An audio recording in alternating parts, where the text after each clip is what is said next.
third year at Life Science at Queen's University.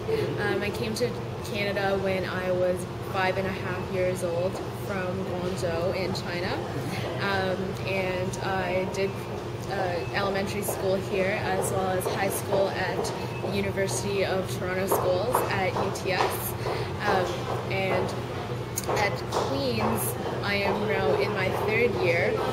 Past 2 summers I've been doing research regarding epidemiology. It's a field that I'm currently interested in.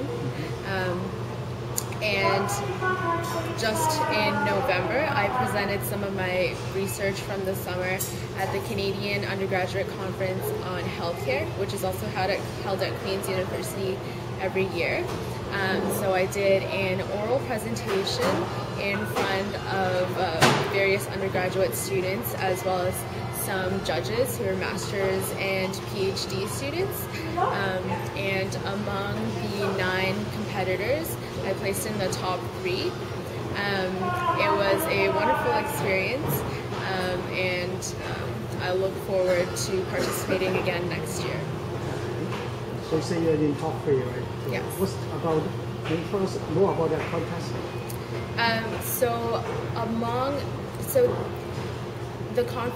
The competition is divided into either oral presentation or poster presentation.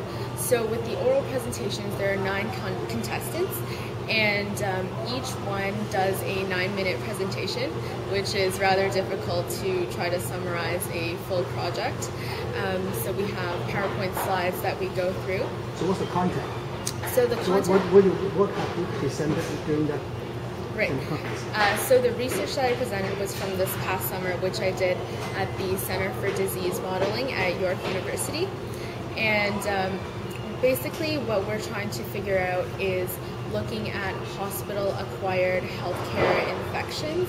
So the rate of hospital-acquired infections has been increasing over the past 20 or 30 years due to an increasing rate of antibiotic-resistant pathogens.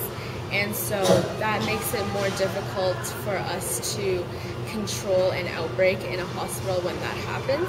And so research in this field is very important, particularly for the government, because they are involved with coming up with effective prevention policies, trying to effectively control an outbreak, preferably before it happens or while it's happening, trying to minimize the damage that's caused. So the research specifically that I was doing was trying to look at the different transmission routes that are caused, which basically are either through a healthcare worker or either acquired through the environment in a hospital or through the equipment used by the healthcare workers. So those are the 3 primary routes. And what we were trying to look at was to see whether certain transmission routes caused more extreme outbreaks, either in terms of the duration of the outbreak or the number of patients that it actually affected. And so if we were to be able to find the most severe transmission route, then that's an effective way for either the government to come up with prevention policies to target the most severe transmission route to most effectively contain the outbreak. Okay. Well, that's only the research, all right? So do you send it to the Ministry of Health or some other department? Will they consider this is good recommendation? Yes, so the research is still ongoing. Our primary mode of research is analyzing data that's been collected since the 1960s. So that's data that's from hospitals from all around the world that's been published. And so this project was initiated by the Public Health Agency of Canada. So it was partially funded by them, but it was taken on by the Center for Disease Modeling. So my supervisor and I are in charge of kind of analyzing that data. We're still in progress of analyzing the data, so we haven't come to full conclusions yet. But once that does happen, it will be published in a scientific journal. So will your research have contained those like SARS or those like epidemic outbreaks? Right, specifically within a hospital. Yeah. So you really liked it, and you really, want to the medicine industry.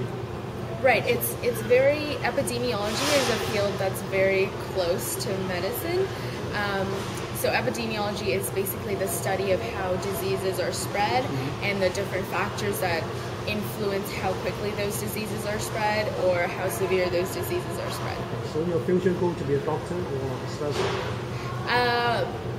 Future goal would be doctor preferably, but epidemiology is one of my interests as well, and there are a lot of doctors who are epidemiologists, and it's also a useful skill to have if I were ever to conduct a clinical trial. Yeah. So say you're in the third year, right? Yes. So do you enjoy, say you come like 5 or 6 years old in Canada, so you're fully adapted to the Canada environment? Absolutely, I'm very fully adapted. I think part of it was because I went to UTS. It was the culture there was very, helped me fully emerge into Western Canadian culture. Okay.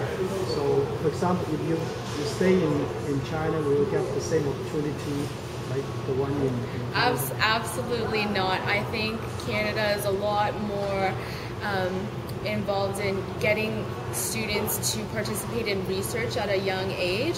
From what I've heard from PhD students in China doing either some kind of research, what I've heard is that mostly for undergraduates, it's very unlikely for undergraduate students in China to do research. So definitely here it's very much so encouraged, especially for pre-medical school students.